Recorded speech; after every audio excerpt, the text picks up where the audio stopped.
우리들은 일반적으로 그 평가를 받는 것을 별로 좋아하지 않지요. 내가 어느 정도 수준에 와 있는가, 내 실력에 있어서나 우리 실력에 관한 것이라든지, 그리고 또 우리의 업무에 관한 거라든지, 또 우리의 전반적인 것에 있어서 평가받는 것을 사실 각자 좋아하지 않습니다. 그러나 오늘 여기에 요한일서 2장에 지난주에도 살펴봤지만 이 성도의 3단계의 성장 과정에 보면 우리가 어떤 사람인가, 우리가 예수 그리스도를 주님으로 믿고 구원받아서 내가 영적인 상태가, 영적인 수준이 지금 내가 영적인 그 아이 수준, 초신자 수준에 머물러 있는가, 아니면 청년 단계 수준에 머물러 있는가, 아니면 아비 단계에 머물러 있는가, 이렇게 요한일서의 요한 사도는 짤막짤막한 표현들을 통해서 핵심을 짚어주는 것을 보게 됩니다. 지난주에 살펴본 것처럼 첫 번째 구원받은 이 초신자들을 향한 이 단계들은 죄사함의 확신을 얻고 그 다음에 성령을 통해서 하나님을 향해서 아버지라고 아는, 아버지로 인식하고 섬겨가는 그런 단계가 이 초신자 단계인 것을 보게 됩니다. 분명한 것은 죄사함에 대한 확신이 있고요. 성경에 사도요한은 말합니다. 죄사함을 받았다라고 했기 때문에 죄사함에 대한 확신이 분명히 있고, 그 다음에 아버지를 안다고 하는데, 이 아버지를 아는 것은 갈라디아서의 말씀에 보면 성령을 통해서 아버지라 부르기 때문에 성령을 소유한 사람이고, 그리고 그 삶 속에 하나님을 아버지로 부르는 그런 사람이 진정한 초신자인 것을 보게 되어집니다. 그리고 두 번째 단계는 이제 청년 단계죠. 청년 단계는 이 초신자의 과정과 초신자 단계를 분명하게 알고 경험한 사람이고, 더 이어서 그들은 14절에 보니까 그들은 영적으로 강한 사람이라고 말씀을 드렸습니다. 그래서 14절에 보면 청년을 향해서 너희가 강하고 영적으로 강한 사람, 그 말은 자기의 어떤 기질과 자기의 성향이 강한 것이 아니라 예수 그리스도를 믿음으로 말미암아서 은혜 속에서 강한 사람.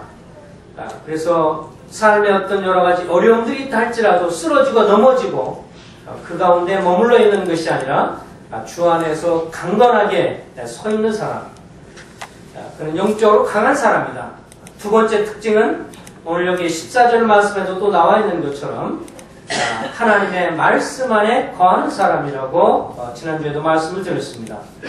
말씀 안에 거한다고 하는 것은 1차적으로 하나님 말씀을 충분히 먹는다. 다시 말하면 읽고 공부하고 묵상해서 마치 스펀지에 물이 이렇게 꽉 차 있는 것처럼 우리의 삶 속에 말씀을 충분히 먹음으로 인해서 말씀으로 인도를 받고 말씀으로 충만하는 것이고, 또 두 번째 말씀 안에 거한다고 하는 것은 거한다는 의미가 순종한다라는 의미를 가지고 있어서 영적으로 청년 단계에 있는 성도는 하나님 말씀을 단순히 지식적으로 아는 것뿐만 아니라 그 말씀을 읽고 또 그 말씀을 순종하는 사람이다. 그래서 이 마태도 산상수훈에 보면 그런 말을 했죠. 어떤 사람이 하나님 말씀을 듣고 순종하는 사람은 그 집을, 삶의 집을 반석 위에 짓는 사람이요, 그 말씀을 듣고 흘려버리는 사람은 모래 위에 집을 짓는 사상누각과 같다. 그래서 영적으로 성장한 사람의 특징은 하나님 말씀을 가까이 하고 읽을 뿐만 아니라 주님이 그렇게 말씀하시면 내가 이렇게 생각하지만 주님이 이렇게 말씀하시면 예, 맞습니다 라고 성경에서 말씀하는 걸 향해서 순종할 줄 아는 사람, 자기 생각보다 자기의 의견보다 자기의 이론보다 하나님의 말씀을 더 권해주는 사람, 그리고 순종할 줄 아는 사람, 이 사람이 영적으로 성장한 사람인 것을 보게 되어집니다. 어떤 사람들은요, 이렇게 교제를 하다 보면, 지역교회 이렇게 다니다가 교제해 보면, 뭐 나름대로 교회에 관한 거라든지 여러 가지 많은 것에 대한 자기 생각들이 있습니다. 어떤 분은 교회를 향해서 민주주의가 되어야 한다. 성경 창세기부터 계시록까지 민주주의라는 표현이 나오지도 않는데 교회는 민주주의가 되어야 합니다. 모든 것의 결정은 그 다수결에 의해서 되어야 합니다. 자기가 갖고 있는 이상적인 교회, 성경에서 말하는 성경적인 교회가 아니고 자기의 생각에 의해서 갖고 있는 어떤 교회, 자기 생각을 더 성경보다 크다고 생각하고 높게 생각하는 사람, 이런 사람 말씀을 읽기는 읽지만 순종하는 사람이 아닙니다. 자기 생각이 있지만 자기 생각은 이렇게라고 생각하지만 하나님이 교회를 향해서나 신앙생활 전반에 관해서 하나님이 분명히 말씀하시면 예, 그렇게 말씀하셨군요. 성경은 그렇게 말하는군요. 그럼 제가 이렇게 따르겠습니다. 이 자세가 영적 청년의 단계입니다. 그래서 분명한 것은 구원받고 나서 세월이 지난다고 영적으로 그냥 자동으로 성장하느냐? 그런 것이 아니죠. 그렇지 않습니다. 누구 말 맞다나 냉정하게 말하면 그냥 나이가 들수록 우리는 영적으로 늙어가는 것입니다. 구원받은 지 5년, 10년, 20년, 30년 되지만 말씀 앞에 순종하는 사람이 되지 않으면 그냥 영적으로 늙어가지요. 초신자 단계에서 그냥 머물러 있는 사람이 있습니다. 천국가는 확실히 하고 있습니다. 죄사함 받았습니다. 그리고 하나님을 향해서 아버지라고 부릅니다. 그러나 삶 속에 영적으로 서 있지 않습니다. 강건하지 않습니다. 더군다나 말씀 안에 거하지 않습니다.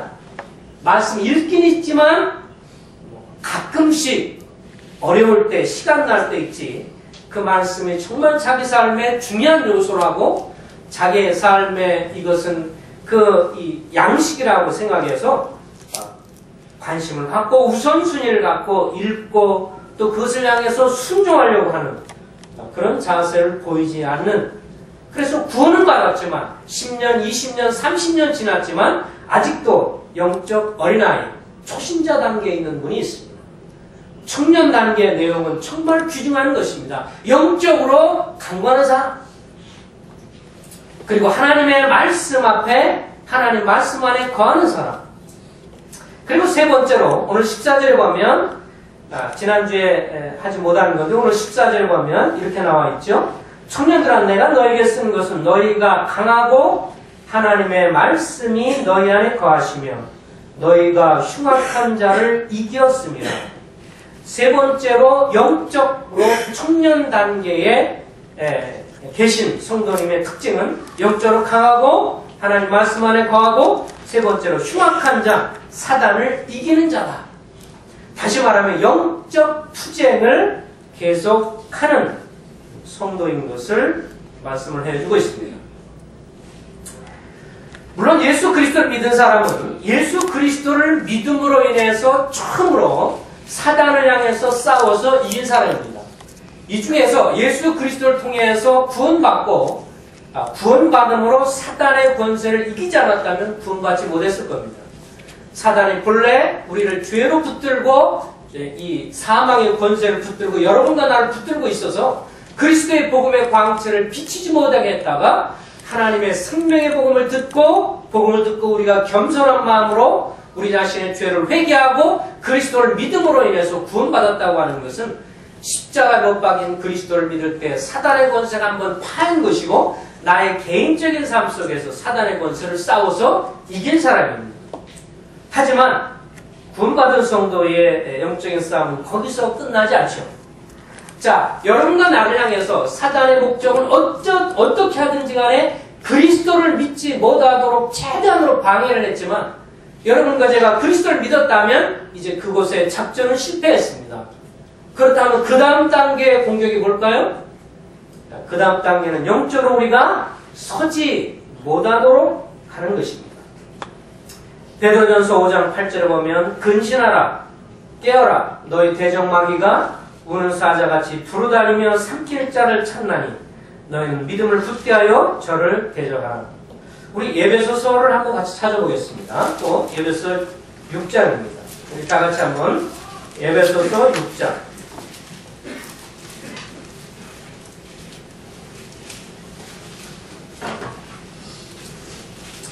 에베소서 6장에 보면 13절입니다. 에베소 6장 13절. 다 같이 한번 찾았으면 읽도록 하겠습니다. 에베소 3장 16절 시작. 그러므로 하나님의 전신갑주를 취하라. 이는 악한 날에 너희가 능히 대적하고 모든 일을 행한 후에 서기 위함이라. 예, 여기에 하나님의 전신갑주라고 표현을 해주고 있죠. 그때 당시 로마 군인이 전쟁에 나가면서 온 몸을 갑옷으로 무장을 했던 것을 언급하면서 우리는 하나님의 무장의 옷을, 전신갑주를 취할 것을 얘기합니다. 영적인 싸움을 싸우는 데 있어서의 목적이 여기 분명히 나와 있죠. 이는 악한 날에 너희가 능히 대적하고 모든 일을 행한 후에 그 다음에 어떻게 나와 있어요? 서기 위함이라. 이 원래 서기 위함이라는 말, 그 다음에도 보면 14절 그런즉 서서라는 말인데 이 말의 원래 뜻은 굳건하게 서다라는 의미를 가지고 있는 것입니다. 자, 여러분과 내가 영적인 싸움을 싸우고 있습니다. 눈에 보이지 않는 사단이 결국은 악의 삼일체가 사단, 세상, 육신의 정욕. 그죠? 하나님의 삼일체는 성부, 성자, 성령인 것처럼 악의 삼일체는 사단, 세상, 육신. 이 세 가지를 통해서 우리를 공격을 하게 되는데 이 사단이 여러분과 나를 향해서 공격을 하는 목적이 여기 분명히 나와 있습니다. 오히려 이 사도는 뭐라고 말했냐면 그래서 모든 일을 행한 후에 뭐라고 그랬어요? 서기 위함이라. 자, 우리가 영적인 싸움을 싸우는 이유는 뭐냐면 영적인 싸움을 싸우고 인해서 굳건히 서 있어야 한다라고 말하고 있습니다. 그렇다면 역으로 영적인 싸움을 싸우는 데 있어서 우리가 실패하면 우리가 어떻게 되는 거죠? 넘어지는 것, 좀 안 좋은 말로 자빠지는 것, 쓰러지는 것, 주저앉아 있는 것. 영적인 상태가 주님이 우리에게 원하시는 것은 영적으로 강건해서 사단과 맞서 싸우면서 굳건히 서 있기를 바라는 것입니다. 그런데 사단은 우리로 하여금 어쩌든지 여러분과 나를 향해서 넘어지게 하는 것입니다. 서 있지 못하게 하는 것입니다. 주저앉게 하는 것입니다. 후퇴하게 만드는 것입니다. 이것이 사단의 역사요 공격인 것을 보게 됩니다. 사단은 우리가 삶 속에 시련과 환난을 당함으로 낙심을 하게 되거나 그리고 세상의 염려와 근심을 통해서 주님 섬기는 것을 우선순위에 밀리도록 그렇게 타협하게 만듭니다. 너무 세상살이, 직장생활 그것이 다 필요하고 정말 중요하지만 거기에 완전히 몰입하게 만드는 것. 그래서 주님 섬기는 것은 완전히 제쳐놓고 그냥 다른 것에 너무 많이 몰입되게 해서 우리가 영적으로 주님과 동행하거나 영적으로 주님을 섬기는 것에 관심을 아예 갖지 못하도록 하는 것. 우선순위에 밀리도록 하는 것. 근심 걱정으로 인해서 세상의 염려와 근심으로 인해서 넘어지게 하는 것. 서 있지 못하게 하는 것. 이것이 바로 사단의 역사입니다. 여러분의 개인적인 삶에 있어서나 또 교회적인 모임에 있어서 우리가 영적으로 굳건히 서 있지 못한다고 하는 것은 뭐예요? 사단의 공격에 넘어져 있는 것입니다. 여러분 어떤 상태에 있든지 간에 한번 자기 삶을 보시기 바랍니다. 내가 영적인 싸움에서 싸우고 있는 사람이냐 악한 자를 싸워 이기는 사람들인가 아니면 내가 참패하고 있느냐. 우리는 별로 지는 것을 별로 원하지 않지만 여러분과 내가 영적으로 지고 있다. 내가 졌다는 것을 뭐로 할 수 있느냐. 주님을 향한 사랑이 식어져 버린 것. 주님이 사랑하시고 기뻐하시는 교회를 향해서 헌신하고자 하는 마음이 사라진 것. 이런 것이 이미 참패를 당한 것입니다. 그것이 어떤 모양이든 상관없어요. 사단은 우리에게 있어서 가장 약한 부분이 뭔가 하는 것을 누구보다도 잘 알고 있습니다. 아마도 지피지기면 백전백승이라고 나를 알고 상대방을 알면 싸워서 100번 싸워서 이긴다고 했는데 이런 전법은 사단이 잘 알고 있는 전법이죠. 사단은 내가 나를 아는 것보다도 사단은 나를 더 잘 알고 있습니다. 사단은 여러분 스스로 아는 것보다 더 잘 알고 있습니다. 그래서 목적은 뭐예요? 여러분이 서 있지 못하게 하는 것. 어떤 이유가 됐든 갈등이 되든 집안 싸움이 있든 또 형제자매 안에 갈등이 있든 또 형제자매 그리고 남편과 아내로서 다툼이 있든 뭐 여러 가지 목적을 통해서 수단을 통해서 목적 자체는 뭐예요? 넘어지게 하는 것. 서지 못하게 하는 것. 이것이 목적입니다. 우리가 사단의 괴계를 분명히 알 수 있어야만 이것을 우리가 알면 가정도 잘 세워질 수가 있죠. 둘이 엄청나게 싸우고 서로 비난하고 다투고 있다. 그렇게 되면 어떻게 되는가? 그럼 집안이 무너진다. 우리 집안이 무너지는 것. 내가 같이 사는 남편과 아내로서 우리 집안이 무너지고 그렇게 어려움이 되고 자식들한테 해가 되고 교회한테 해가 되고 이렇게 되는 것이 결국 누구의 목적이냐? 사단의 목적이라는 것을 안다면 그 목적을 알면 쉽게 넘어가지 않습니다. 싸우더라도 심각하게 싸우지 않아요.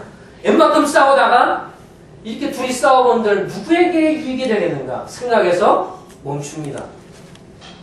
왜요? 더 나아가 본들 결국 가정이 무너지게 되면 자식들에게 천추의 한이 되고 평생 상처가 되고 더군다나 그것은 교회에 큰 상처가 된다는 걸 알기 때문에 싸우더라도 살살 형편 봐가면서 지나치게 상처받지 않도록 그렇게 싸우는 것입니다. 그리고 다시 화해하는 것입니다. 성도들과의 관계 속에서도 마찬가지. 사단이 어찌하든지 간에 우리로 하여금 일어서지 못하도록 서지 못하도록 하는 것이 사단의 전략이라고 하는 것. 우리는 굳건히 이 사실을 기억해야 합니다. 그러면 하나님의 전신갑주를 취하라. 이는 악한 날에 너희가 능히 해정하고 모든 일을 행하는 데 서기 위함이라. 서 있기 위함이라. 여러분과 내가 서 있는 것을 기뻐하지 않는 사단. 영적으로 싸워야 합니다. 이런 영적으로 싸움을 하는 사람이 누구예요? 청년이라고 하는 것입니다. 영적으로 청년기, 활력을 가지고 주님을 사랑하고 뜨겁게 섬기는 사람. 이 사람이야말로 청년입니다. 우리는 청년도 되어보기 전에 늙어서는 안 됩니다. 어떤 분들은 구원받고 얼마 안 돼가지고 너무 늙으신 분들이 있어요. 아예 열정도 없고 주님의 말씀을 향해서나 별 관심을 두지도 않고 그냥 늙어버립니다. 우리는 그런 사람이 되어서는 안 될 것입니다. 자, 이제 청년 단계를 이어서 다시 오늘 여기 말씀에 보면 마지막으로 아비 단계에 대해서 언급을 해주고 있습니다. 아비 단계를 한번 볼까요? 13절과 14절이 반복해서 나와 있습니다. 13절에 보면 아비들아 내가 너희에게 쓰는 것은 너희가 태초부터 계신 이를 알았으며 14절에도 보면 이 14절 말씀에도 두 번째 줄에 아비들아 내가 너희에게 쓴 것은 너희가 태초부터 계신 이를 알았으며 사실 제가 이 성경 공부를 하면서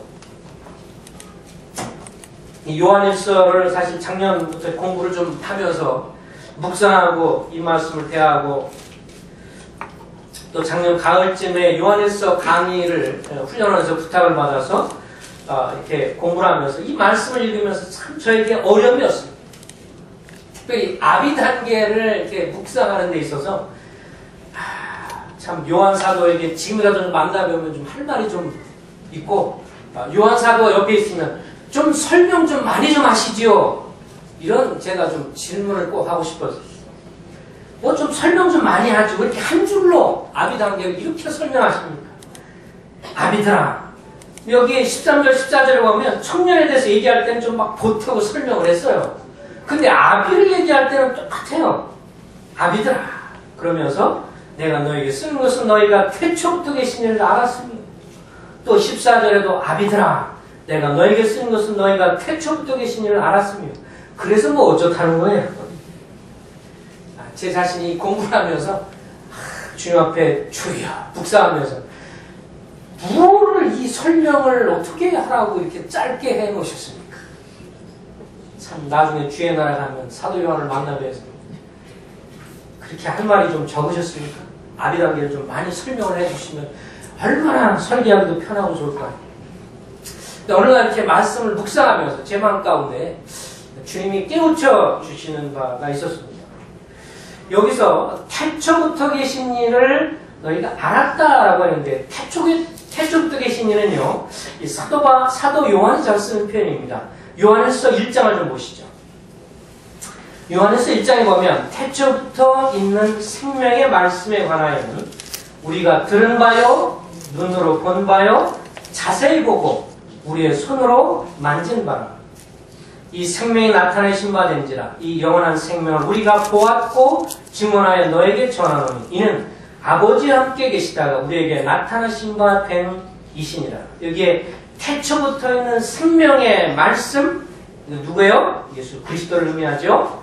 태초부터 있는 생명의 말씀에 관해서는 우리가 들은 바요, 눈으로 본 바요, 자세히 보고 우리의 손으로 만진 바라. 그래서 태초부터라고 하는 표현을 여기 쓰고 있는데 바로 이것이 누구를 말하죠? 예수 그리스도. 태초부터 있는 생명의 말씀. 요한의 태초라는 표현은 사실 두 군데 나오죠. 요한일서 1장 1절에도 태초부터라는 말이 나오고 창세기 1장에도 보면 태초에 하나님이 천지를 창조하시니라 나와 있습니다. 그런데 두 태초 중에서 더 멀리 가는 태초가 어딜까요? 사실은 요한일서입니다. 왜냐하면 창세기 나올 때 태초에 할 때는 하늘과 땅을 창조할 때의 그 옛날이고, 여기서 말할 때 태초에 있는 생명의 말씀은 세상을 창조할 그 이전에 성부, 성자, 성령이 함께 연합해서 교제함이 있었던 그 옛날 더 먼 태초를 말하기 때문에 여기서 있는 태초는 그 옛날부터의 태초, 영원한 삼일체 하나님이 서로 교제 가운데 있을 때부터의 태초입니다. 그럼 어느 정도 좀 생각이 되죠? 여기서 사도 요한이 말하는 아비의 수준은 뭐를 말하는가? 예수 그리스도, 영원전부터 계신 예수 그리스도에 관한 전반적인 것을 알고 체험한 사람. 영적 아비의 특징이 뭐라고요? 단순히 영적으로 강하고 말씀 안에 거하고 순종하고 그리고 사단과 싸워서 이기는 수준뿐만 아니라 영원전부터 계신 예수 그리스도에 관한 마음과 뜻과 계획을 다 아는 사람. 주님을 아는 사람. 주님의 전체 계획과 뜻과 마음을 아는 사람. 이 짤막한 말이 정말 놀라운 말씀인 것을 보게 됩니다. 이것을 경험한 사람은 누구예요? 사도 요한입니다. 사도 요한이 영적인 수준을 얘기하면서 아비의 수준이 누구냐? 태초부터 계신 그 주님, 영원전부터 계신 주님이 계획과 그분이 생각하고 마음에 품고 있는 것, 그분이 어떤 분인가를 아는 것, 그 사람이 영적 아비의 단계라고 말씀을 해주고 있습니다.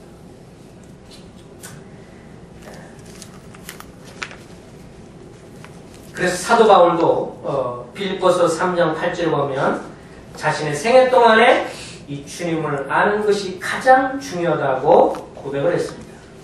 내가 모든 것을 해로 여기면 내 주 그리스도 예수를 아는 지식이 가장 고상하기 때문이라. 그래서 다른 것을 다 배설물로 여길 정도로 그리스도를 아는 지식이 가장 고상하다고 했고, 빌립보서 3장 10절에 보면 내가 그리스도를 알고 또 그분의 부활을 알고 그분의 고난에 참여함을 알고자 했다고 고백을 하고 있습니다. 자, 여기에 사도 바울을 한번 보십시오. 그는 하나님에 관한 모든 계획과 구원과 그리고 교회와 장차 되어질 일들과 성령과 이 모든 것들, 기본적으로 성경에 말씀해주고 있는 중요한 것들을 다 알고 있는 사람인데, 그분이 고백하기를 내가 그리스도를 알고 그분의 부활을 알고 그분의 고난에 참여함을 알고자 합니다. 그것이 가장 귀중한 것입니다. 이렇게 고백을 한 것은 정말 합당한 고백이라고 생각이 되어집니다.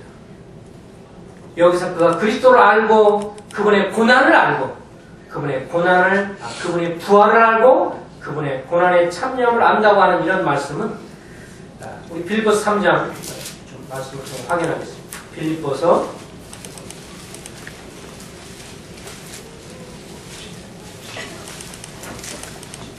3장 10절입니다.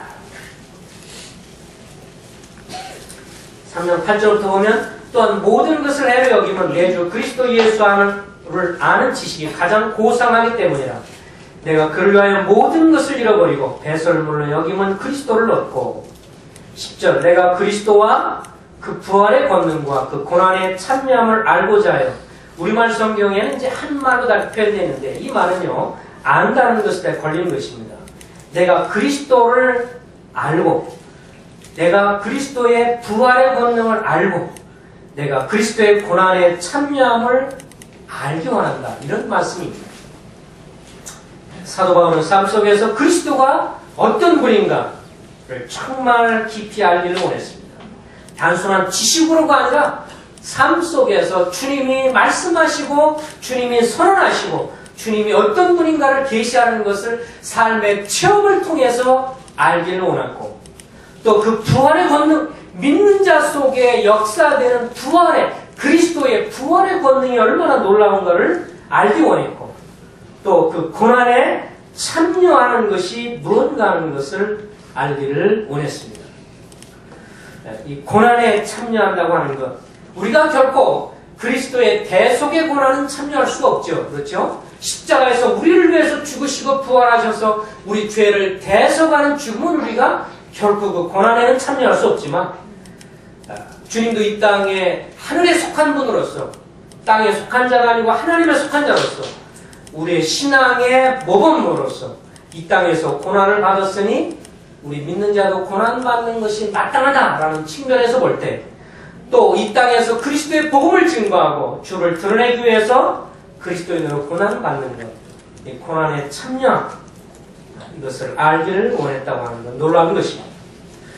뭐 아까도 그 찬양을 인도하는 형제님 말씀했지만 지난 주간 중에는 그 호주 모임에서 파송됐던 저희와 같은 모임이죠. 호주 모임에서 파송됐던 존 쇼트라는 형제님이 지난주 주말인가요? 이렇게 해서 이렇게 북한에서 체포됐다고 하는 소식이 이렇게 알려지게 됐고 또 최상영을 통해서 엄기훈 형제를 통해서 저들에게도 알려져서 알게 됐는데 나중에 알고 보니까 이제 신문과 뉴스에도 이렇게 그 TV에도 뜨는 것을 보았습니다. 존 슈트 형제는 사실 오랫동안 한국에도 방문했던 것으로 알고 또 국제수양회 같은 데서 뵌 분으로도 기억이 나는데 그 홍콩하고 중국에 오랫동안 선교를 하셨던 분인데 이분이 이제 이 북경에 계신 형제님하고 같이 이제 북한에 가서 아마 평양 지역을 가서 한국 전도지를 가져가셔서 이렇게 전하시다가 이렇게 전했던 것 같습니다. 사람들한테 전했고 그러고 나서 호텔에 들어왔을 때 이제 공안 당국이 쳐들어와서 결국은 붙잡아서 중국 형제님은 이제 중국과는 서로 무방 관계니까 그냥 추방시켰고 지금 감금한 가운데 있고 뭐 말로는 15년형을 언도하는 어쩌니 그러는데 계속 뭐 이렇게 호주 정부에서 계속 접촉을 하고 있는 것 같습니다. 76세 노인이시라고 그러더라고요.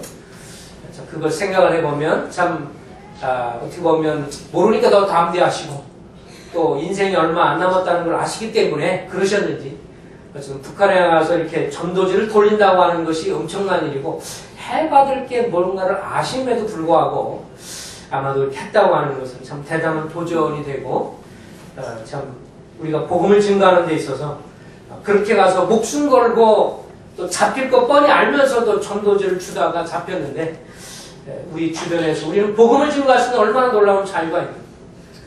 그리스도의 고난에 참여하는 것을 정말 아시는 분이 아닙니다. 그리스도를 알고 그분의 부활의 능력을 알 뿐만 아니라 그리스도의 고난에 참여하는 것이 뭔가를 경험하시는 분이 아닙니다.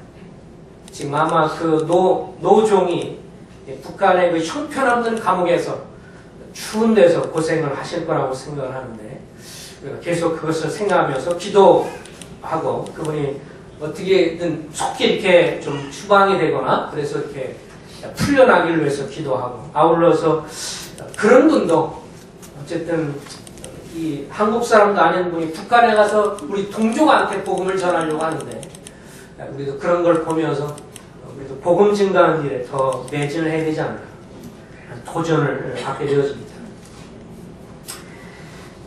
여기 사도 요한이 오늘 본문에 보면 그리스도를 향해서 태초부터 계신 그리스도를 아는 사람이 영적인 아비의 단계라고 말씀을 해주고 있습니다.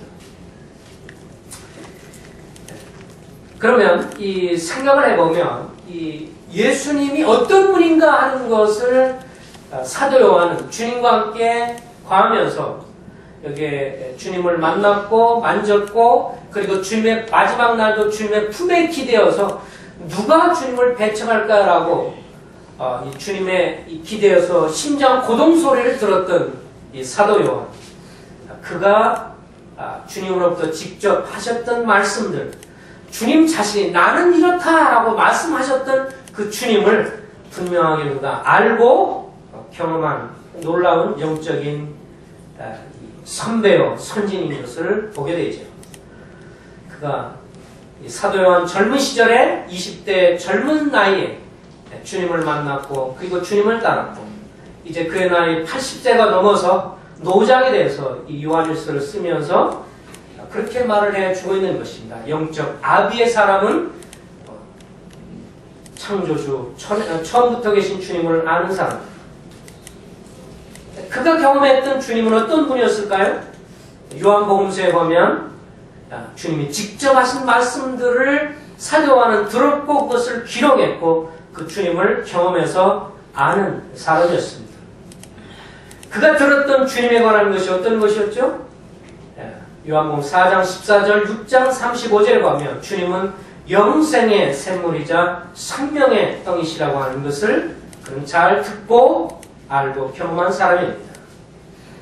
이 땅에 우리가 영적으로 줄이고 목말라서 우리가 진정한 만족을 얻지 못할 때 예수 그리스도께서 영생하는 떡이 되시고 영생하는 물이 되셔서 진정한 갈증, 삶의 갈증, 죄로부터의 고난, 갈등, 이 쉼이 없는 이 세상의 갈등 속에서 생명수를 주시는 분이 주님이라고 하는 것을 사도 요한은 알고 경험했을 것입니다. 요한복음 8장 12절에 보면 그들은 그래서 이 주님을 향해서 주님은 세상의 빛이라고 말했기 때문에 영적으로 성장한 사람, 아비의 수준에 있는 사람은 주님이 세상의 빛이 되신다고 하는 것을 알고 체험한 사람입니다. 그리고 주님이 하신 말씀처럼 물은 나를 따르는 자는 어둠에 다니지 아니한다. 그리고 밝은 길로 다닌다라고 말씀했는데 영적으로 아비의 수준에 있는 사람은 그렇기 때문에 그 삶 속에서 주님과 빛 가운데 사는 사람입니다. 어둠 가운데 죄 가운데 사는 사람이 아니라 주님과 밝은 교제 가운데 자매가면서 빛 가운데 살면서 주님을 섬겨가는 사람이기 때문에 또 빛이 비치면 모든 것을 들춰주는 분인 것을 알고 있기 때문에 이 땅을 살아가면서 개인적으로 사람들이 자기를 주목해주든 주목해주지 않든 간에 상관없이 주님 앞에 충성스럽게 섬기는 사람, 주님이 세상의 빛이 되시고 은밀한 중에 모든 것을 들추시고 비추시는 분이라는 것을 알기 때문에 개인적으로 이 땅을 살아가면서 개인의 삶에 있어서는 교회 가운데 봉사하는 데 있어서도 다른 사람이 내가 섬기는 것을 알아주지 않는다고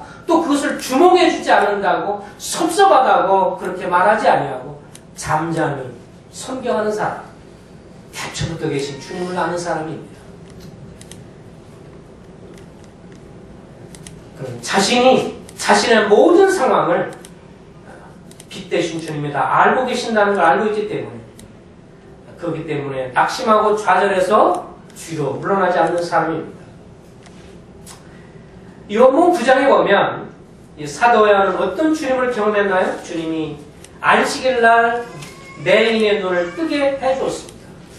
안식일날 맹인의 눈을 뜨게 해줬고 또 그것을 이끌어서 주변에서 많은 바리새들과 이런 사람이 왜 안식일날 이런 일을 했느냐고 주님을 비방을 했을 때 누가는 동일한 사건들을 얘기하면서 주님이 하신 말씀을 덧붙였죠. 주님은 안식일의 주인이 되신다. 또 다른 말로 하면 주님이 안식의 주인임을 알고 있었습니다. 영적으로 성장한 사람, 그는 태초부터 계신 주님을 아는 사람인데 그 주님이 어떤 분이세요? 생명의 빛일 뿐만 아니라 안식의 주인이 된다고 하는 것을 깊이 경험한 사람입니다. 그래서 그는 자기의 사단과 죄로부터 영혼의 참된 안식을 누리지 못하다가 그리스도를 통해서 진정한 안식을 발견한 사람입니다. 그래서 우리 히브리서를 볼까요? 히브리서 4장.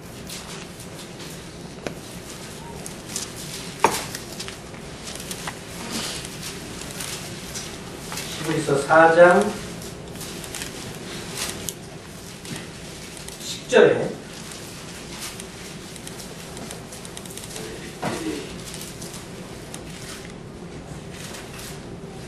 히브리서 4장 10절에 보면 우리 다 같이 읽겠습니다. 시작. 이미 그의 안식에 들어가는 자는 하나님이 자기의 일을 쉬신 것 같이 또 자기의 일을 쉬는 예, 여기에 그리스도의 안식에 들어간 사람은 하나님이 자기 일을 쉬신 것 같이 그도 자기 일을 쉬느니라.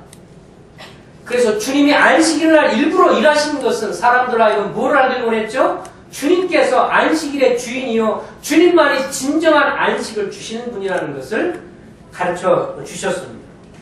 그래서 우리가 구원받은 사람, 하나님의 자녀가 된 사람은요, 또 영적으로 성장해서 아비의 단계에 있는 사람은요, 자기의 영혼에 관해서 더 이상 수고하고 노력해서 죄를 용서받기 위해서 노력하고 하나님의 나라에 들어가기 위해서 구원받기 위해서 노력하지 않습니다. 그리스도께서 십자가에서 다 안식을 이루셨고 주님 안에 오는 사람에게 안식을 주신다고 말씀했기 때문에 더 이상 그는 수고하고 짐을 진 그런 사람이 아니라 그리스도 안에서 안식한 사람입니다. 근데 이 10절을 우리가 잘 읽어야 합니다. 10절에 보십시오. 이미 그의 안식에 들어간 자는 하나님이 자기 일을 쉬신 것 같이 그도 자기 일을 쉬느니라.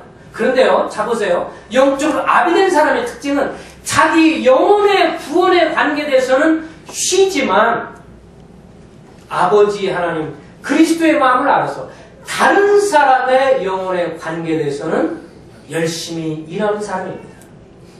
주님 뭐라고 그랬어요? 이 땅에 오셨을 때 수고하고 무거운 짐자라 다 내게로 오라 내가 너를 쉬게 하리라 라고 하시고 안식을 말씀하신 주님이 요한복음 9장에 보면 주님이 빛이 있을 동안에 지금 우리가 일할 때이고 아버지가 일하니 나도 일한다 라고 말씀하셨습니다.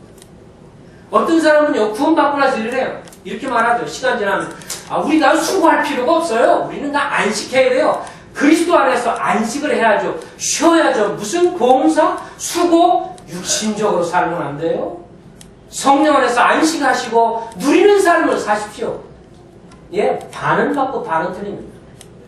자기 영혼의 관계에 대해서는 우리가 쉬는 사람이지만 누구를 위해서 수고하는 사람이에요?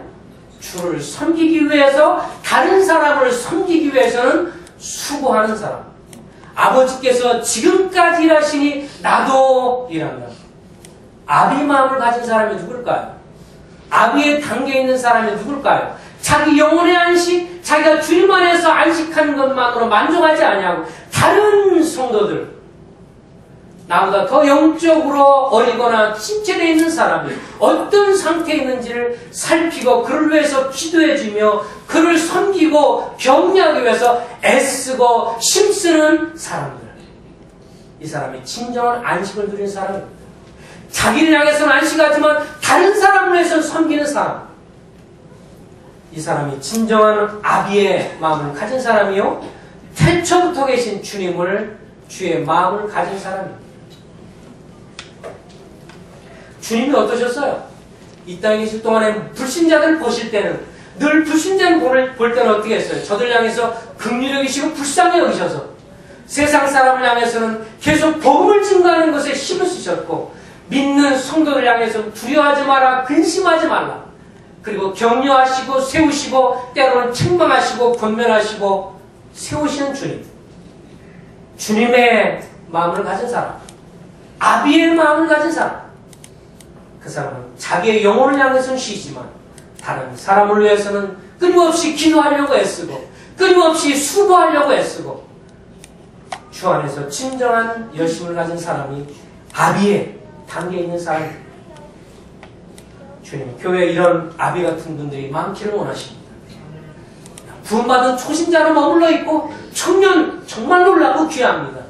그러나 더 성숙하게 아비 마음을 가지고 다른 사람을 섬기려고 하는 사람. 그래서 요한복음 10장 10절 11절에 보면 주님이 이렇게 말하죠. 나는 선한 목자라. 선한 목자는 양들 위해 목숨을 버리거니와. 내가 온 것은 양으로 생명을 얻게 하고도 풍성히 얻게 하려 합니다. 주님이 이 땅에 오신 것, 그 목적은 사람들로 하여금 생명을 얻고 더 풍성하게 하기 위함이었죠. 그래서 그는 선한 목자, 주님이 선한 목자인 것을 아는 사람입니다. 영적으로 성숙한 사람, 영적으로 아비의 단계에 있는 사람, 그는 예수 그리스도가 선한 목자이심을 지식으로만 아니라 삶에 확실히 믿고 나가는 사람입니다. 어떤 상황에서요? 어렵고 힘들 때. 좋을 때는 누구나 다 하지요. 주님이 나의 삶에 축복해 주시고 이것도 해도 잘 되고 저것도 해도 잘 되고 그럴 때는 할렐루야 주님을 찬송합니다. 만사가 형통하고 다 좋습니다. 근데 정말 신앙의 모습은 어느 때요? 어려울 때, 힘들 때, 일이 잘 안 풀릴 때, 불행이 닥쳐오고 사업이 잘 안 되고 어렵고 힘들고 상황이 안 좋을 때, 그럴 때도 주님이 나를 향해서 선한 목자인 것을 참으로 믿고 신뢰하는 사람, 이 사람이 아비의 단계에 있는 사람이에요. 많은 분들이요, 좋을 때는 찬양합니다. 기뻐합니다. 즐거워합니다. 근데 힘들고 어려우면 하나님이 나를 버리시나? 하나님이 나를 안 도우시나? 실망하고 좌절하고 그리고 쓰러지고 주저하고 낙심하고. 그러나 여기 아비의 단계에 있는 사람, 그건 쉽사리 하나님께 실망하고 좌절하지 않습니다. 왜냐하면 주님이 선한 목자라고 하는 것을 지식으로가 아니라 입술로가 아니라 마음으로 나의 삶에 이루어진 것들은 정말 주님의 선하심입니다. 이것을 정말 믿는 사람. 좋은 것만 선한 게 아니고 나의 삶에 원하지 않고 내가 소원하지 않았고 내가 기대하지 않았지만 나에게 주어진 것에 대해서 이것이 주님의 최소한의 최고로 멋있는 건 아니지만 나를 향한 최선의 손길임을 받아들이고 주권을 인정하는 사람. 그건 태초부터 계신 주님을 아는 사람입니다. 그는 주님의 마음을 압니다. 예레미야서 3장 33절에 인생으로 고생하게 하시며 근심하게 하심이 하나님의 본심이 아니다. 나를 이렇게 고생하고 내가 좀 힘들고 고생하는데 이게 주님이 나를 일부러 고생하게 만들고 어렵게 만들고 이게 본심이 아니고 나를 교훈하고 나를 더 빚어가시고 나의 삶에 복 주시려고 한다고 하는 그 선하심을 믿는 사람, 그는 태초부터 계신 주님을 아는 사람입니다. 한마디면 족하죠? 많은 설명 없어도 태초부터 계신 주님을 아는 것, 주님의 마음과 뜻을 아는 것, 이것은 놀라운 것이라고 생각이 됩니다. 요한복음 15장에 가니까 사도 요한은 그것을 분명히 들었습니다. 주님이 나는 포도나무여 너희는 가지니 너희가 나를 떠나서는 아무것도 할 수 없다. 그래서 영적으로 이 성숙했던 사도 요한, 그의 삶에 있어서 삶의 활력과 능력을 부여받는 것이 자신에게 있지 않고 포도나무가 원래 원가지로부터 원래 그 줄기로부터 영양분을 공급받아야 좋은 열매를 맺는다고 하는 것을 잘 알고 있었기 때문에 주님이 포도나무시고 나는 가지고 그러면 많은 열매를 맺고 주님과 가지 대신 주님께 붙어 있으면 많은 열매를 맺어서 부활의 능력을 경험한다고 하는 것을 경험을 했습니다. 요한은 그것을 알고 있었습니다. 그래서 이렇게 말합니다. 영적 아비 단계에 있는 사람은 태초부터 계신 이를 아는 것이다. 능력이 나의 삶의 능력이 내게 있지 않고 주님 안에 있어서 내가 주님 안에 붙어 있으면 주님이 나를 쓰러지지 않게 하시고 내가 넘어지지 않게 하지. 5년이 지났고 10년이 지나고 20년이 지나고 40년, 50년 동안 주님을 충성스럽게 섬긴 노정일지라도 이것을 나중에 연세가 많이 들었을 때 허드슨 테일러가 요한복음 15장을 묵상하면서 그는 끊임없이 수십 년간 주님을 섬겨하면서도 지치고 넘어지고 자빠져서 포기하지 않으시고 그렇게 말했습니다. 포도나무에 주님이 생명이 되시면 내가 활력을 얻고 생명을 얻는 것이 당연한 거 아니에요. 내가 아무리 중국에서 이렇게 선교를 하면서 지치고 어렵지만 그렇다고 해서 내 영양분이 고갈될 일은 없다. 주님은 원래 줄기가 원심이 되심으로 주님께 붙어있기만 하면 지금도 오늘 나는 다시 새로워지고 충만함을 얻는다. 이 놀라운 비결, 나는 너무도 지금 충만하고 그러면서 자기 누님한테 편지를 쓰면서 지금 내가 낙심됐고 실망하고 잠깐 낙심했지만 포도나무 대신 주님이 나의 전부가 되시고 내가 주님 안에 있어서 주님이 나에게 영양분을 주시고 힘을 주시는데 내가 왜 낙심하고 좌절해? 주님이 나에게 생명 되는 것을 나는 이 시간 찬송하고 그는 태초부터 계신 일을 아는 사람이었습니다. 우리가 지식으로 내가 많이 알고 지식으로 내가 영적으로 성숙했다고 말할 수 있지만 여기 사도 바울이 계속해서 강조하는 것은 단순한 지식이 아닙니다. 머리로 아는 것이 아닙니다. 설명하는 것을 말하는 것이 아닙니다. 삶 속의 체험을 통해서 경험하는 것을 말하는 것입니다. 주님이 정말 선하시다. 우리가요, 그리스도인들이 이것을 정말 믿는다면 우리가 정말 실망하고 낙심할까요? 어떤 상황에도 주님은 선하십니다라는 것을 정말 믿는다면, 주님이 포도나무가 되신다고 정말 믿는다면 우리가 낙심하고 지쳐서 뒤로 물러날 수 있을까요? 우리가 머리로 아는 것입니다. 체험으로, 마음으로, 생명으로 경험하지 못하기 때문에 사도 요한의 이런 말을 들을 필요가 있습니다. 태초부터 계신 이를 알고 있는가? 여러분과 내가 태초부터 계신 그 주님을, 그분이 목자장이심을 또 알고 있는 거예요. 요한복음 21장 15절 16절에 보면 이제 사도 요한은 주님이 죽으시고 나서 부활한 다음에 제자들을 모아놓고 특별히 옆에 있었던 형님 베드로를 향해서 주님이 하신 말씀을 들었습니다. 내가 나를 사랑하면 나의 어린 양을 치라. 내 어린 양을 먹이라. 그래서 주의 마음을 가진 성도, 아비의 단계에 있는 사람은 주님이 큰 목자장이시고 자기가 섬겨할 성도가 있는 것을 알고 그들을 섬기는데 주님을 사랑하면 성도를 섬기려고 합니다. 자기의 도움이 필요한 사람을 향해서 내가 많이 알고 뭐 대단한 지식이 있어서가 아니라 내가 조금만 더 다른 성도보다 조금만 더 앞섰다면 마치 형이 동생을 챙겨주듯이 다른 사람을 향해서 그를 위해서 사도 바울이 말했던 것처럼 아버지가 자기 자녀에게 하듯 도움이 필요한 교회 성도들 향해서 권면하고 위로하고 경계하기를 힘쓰는 사람. 주님의 마음을 알기 때문에 그렇습니다. 우리가 주님의 마음을 안다. 불신자들 향해서 주의 마음을 안다면 복음을 전하려고 할 것이고, 성도들을 향해서 주님의 마음을 안다면 이 성도 한 사람 한 사람, 여러분과 나를 위해서 핏값을 주고 샀기 때문에 다른 성도들의 안녕과 유익을 위해서 내가 조용하게 알아주든 알아주지 않든 다른 성도를 위해서 섬기고, 내가 기꺼이 섬기는데 희생하고 드리려고 하고 거기에 내가 애쓰는 데 있어서 후회를 하지 않을 것입니다. 왜요? 주의 마음을 알기 때문에. 태초부터 계신 그리스도의 마음을 알고 있기 때문에 실망하거나 낙심하거나 뒤로 물러가지 아니하고 계속 다른 사람을 섬기려고 할 것입니다. 누가 주의 마음을 알아서 주를 가르치겠느냐? 그러나 우리가 그리스도의 마음을 가졌느냐? 누가 주의 마음을 알아서 주를 가르치겠느냐? 그러나 우리가 그리스도의 마음을 가졌느냐? 이제 말씀 정리합니다. 사도 요한은 성도들의 영적 성장에 세 단계가 있다고 말합니다.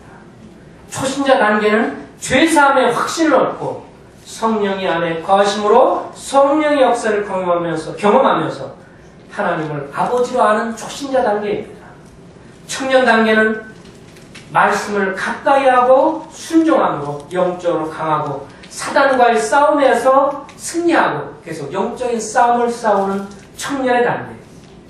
그리고 아비 단계, 주님이 어떤 분이신지를 알아서 그분의 마음과 뜻을 알아서 헤아리고 주의 마음을 헤아려서 행동하는 성도. 여러분은 지금 어디에 와 있다고 생각하십니까? 여러분의 단계가 어느 정도 와 있다고 생각하십니까? 초신자 단계에 있다면 청년의 단계로 성장해달라고 기도하면서 나가시기 바랍니다. 청년의 단계에 있다면, 초신자 단계에 있다면 청년 단계로 나가도록, 청년의 단계에 있다면 아비의 단계로 성장하게 해달라고 기도하면서 나가시기를 바랍니다. 사도 바울은 고린도전서 4장 14절부터 16절에서 1만 스승이 있대 아비지는 많지 않다. 이 가르치려고 하는 사람 많다는 거예요.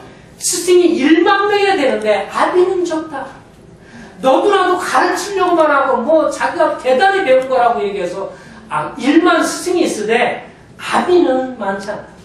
아버지의 마음을 정말 알아서, 주님의 마음을 정말 알아서 영혼을 사랑하고 교회를 사랑하고 주님이 교회를 위해서 목숨을 버리고 생명을 줬기 때문에 내가 할 수 있다면 교회를 위해서 나도 목숨을 버리려고 하는 그런 아비의 마음을 가진 사람 적다고 사도 바울은 말합니다. 사랑하는 성도님들, 이런 아비 마음을 가진 사람이 되지 않겠습니까? 주님, 우리가 영적으로 이렇게 청년의 단계, 아비의 단계에 있는 성도들이 많을수록 주님께는 소망이 있고 주님 이걸 통해서 영광을 받으시고 주님 마음이 시원케 될 것입니다. 기도하겠습니다. 우리 다 같이 한번 좀 일어서시기 바랍니다. 같이 일어서시겠습니다. 일어서 오늘 세 단계를 보면서 자기 어디에 단계에 속해 있는가를 한번 평가해 보시기 바랍니다. 초신자 단계인가? 청년의 단계입니다. 아니면 아비의 단계입니다. 주님은 우리가 계속해서 성장해 가기를 원하십니다. 성장해 가기를 원하시는 주님 앞에 여러분이 어디 단계에 있는가를 생각해 보시고 잠깐 기도하는 시간을 갖겠습니다. 다른 성도 신경 쓰지 말고 주님 앞에 오늘 들은 말씀 중에 성령께서 분명히 뭔가 말씀했을 겁니다. 그 말씀을 향해서 주님 앞에 반응하시고 기도하시고 순종하게 되시길 바랍니다. 같이 기도하겠습니다. 사랑하시는 주님 앞에 겸비한 마음 섰습니다. 주님을 사랑하시는 단계 속에서 청년의 아비의 축복해 주시고 역사해 주시고 주님을 하게 피상으로 해 주십시오. 지식으로 체험하고 경험할 수 있도록 삶의 능력으로 경험될 수 있도록 무엇보다도 아비의 마음을 가지고 많이 나올 수 있도록 축복해 주시고 수고를 늘 가운데 역사해 주시고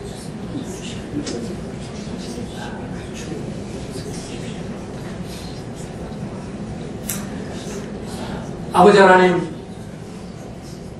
우리가 주님 앞에 우리 자신을 냉정히 평가해 볼 때 세월은 많이 지났지만 때로 저희가 초신자 단계 그리고 청년의 단계에 세월이 많이 지나서 있을 때가 너무도 많은 것을 고백합니다. 아버지가 저희들이 주의 마음을 가지고 아비 단계로 나가지 못할 때가 많았음을 고백하며 용서를 구합니다.